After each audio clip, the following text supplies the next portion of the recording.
ಹೌದು, ಭರ್ಜರಿ ಗೆಲುವಿನೊಂದಿಗೆ ಮೇಟಿಯವರು ಈ ಬಾರಿ ಉಪಚುನಾವಣೆಯಲ್ಲಿ 83,455 ಮತಗಳಿಂದ ಭರ್ಜರಿಯಾಗಿ ಜಯ ಸಾಧಿಸಿದ್ದಾರೆ. ಅವರ ಪ್ರತಿಸ್ಪರ್ಧಿಯಾದಂಥ BJPಯ ಹಿರಿಯ ನಾಯಕರಾದಂಥ ವೀರಣ್ಣ ಚರಂತಿಮಠ ಅವರ ವಿರುದ್ಧ ಭರ್ಜರಿ ಜಯವನ್ನು ಸಾಧಿಸಿದ್ದಾರೆ.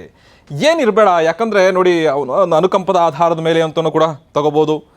ಈಗ ಎಲೆಕ್ಷನ್ ಟೈಮಲ್ಲಿ ಕ್ಯಾನ್ವಾಸ್ ಮಾಡಬೇಕಾದ್ರೆ ಸನ್ಮಾನ್ಯ ಸಿದ್ದರಾಮಯ್ಯನವರು, DK ಶಿವಕುಮಾರ್ ಅವರು ಬಂದು ನೋಡಿ, ಈ ರೀತಿಯಾದಂಥ ನಮ್ಮ ಪಕ್ಷದವರಿಗೆ ವೋಟ್ ಹಾಕಿ ಗೆಲ್ಲಿಸಿ, ಈ ರೀತಿ ಇರುತ್ತೆ ಪ್ರಣಾಳಿಕೆಗಳು, 5 ಗ್ಯಾರಂಟಿಗಳು ನೋಡಿ ಎಲ್ಲದೂ ಮಿಕ್ಸ್ ಆಗಿ ಇವಾಗ ಇವರಿಗೆ ಒಂದು ಭರ್ಜರಿ ಜಯವನ್ನು ಸಾಧಿಸಿದ್ದಾರೆ. ಆರಂಭದಲ್ಲಿ ಮತ ಎಣಿಕೆ ನಡೀತಾ ಇತ್ತು, ಸ್ವಲ್ಪ ಮುನ್ನಡೆ ಇತ್ತು ಅಂತ ಭಾವಿಸಬಹುದಿತ್ತು. ಯಾಕಂದರೆ ನೋಡಿ, ಇವರು ಸ್ಪಷ್ಟವಾಗಿ ಗೆದ್ದೇ ಗೆಲ್ತಾರೆ ಅನ್ನೋದು ಅರ್ಧದಷ್ಟು ಒಂದು ಎಕ್ಸಿಟ್ ಪೋಲ್ ಪ್ರಕಾರ ಒಂದು ಮಾಹಿತಿ ಹೊರ ಬಂದಿತ್ತು.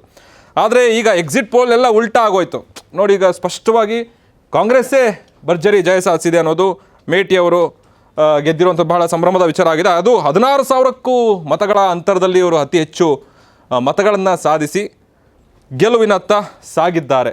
ಯಾಕಂದರೆ ಇವಾಗ ನೋಡಿ, ಅಲ್ಲಿ ಇನ್ನೇನು ಬಾಗಲಕೋಟೆಯಲ್ಲಿ ಹಿರಿಯ ಕಾಂಗ್ರೆಸ್ ನಾಯಕರು ಏನು ಮಾಡ್ತಾರೆ, HY ಮೇಟಿ ಅವರು ಏನು ಮಾಡಿರ್ತಾರೆ, ಅವರ ನಿಧನದ ಆದಮೇಲೆ ಅವರ ಕ್ಷೇತ್ರದಲ್ಲಿ ಬಹಳಷ್ಟು ಪ್ರಾಬಲ್ಯವಾದಂಥ ಕ್ಷೇತ್ರವಾಗಿ ಅವರು ನಡೆಸ್ಕೊಂಡಿರ್ತಾರೆ. ಅಲ್ಲಿ ಇವಾಗ ಅವರು ನಿಧನದ ನಂತರ ಒಂದು ಅನುಕಂಪದ ಆಧಾರದ ಮೇಲೆ ಅಂತ ತೊಗೊಂಡಿರೋ ಜನ, ಇಲ್ಲ ಇವರೇ ಬಂದರೆ ಅದೊಂದು ಟ್ರ್ಯಾಕ್ ಇರುತ್ತೆ, ಆ ಟ್ರ್ಯಾಕಿಂದ ನಮಗೆ ಅನುದಾನಗಳಾಗಿರ್ಬೋದು, ನಮಗೇನೋ ಸೌಲಭ್ಯಗಳು ಸಿಗುತ್ತೋ ಸರ್ಕಾರದಿಂದ. ಯಾಕಂದರೆ ಆಡಳಿತಾರೂಢ ಕಾಂಗ್ರೆಸ್ ಇರೋದ್ರಿಂದ ಅಫ್ಕೋರ್ಸ್ ಅವ್ರು ಏನು ಮಾಡ್ತಾರೆ, ಡೈರೆಕ್ಟಾಗಿ ಅವರು ವೋಟ್ ಮಾಡೋವಂಥದ್ದು ಸಾಧ್ಯತೆ ಇರುತ್ತೆ. ಹಾಗಾಗಿ ಭರ್ಜರಿ ಗೆಲುವನ್ನು ಸಾಧಿಸಿದ್ದಾರೆ.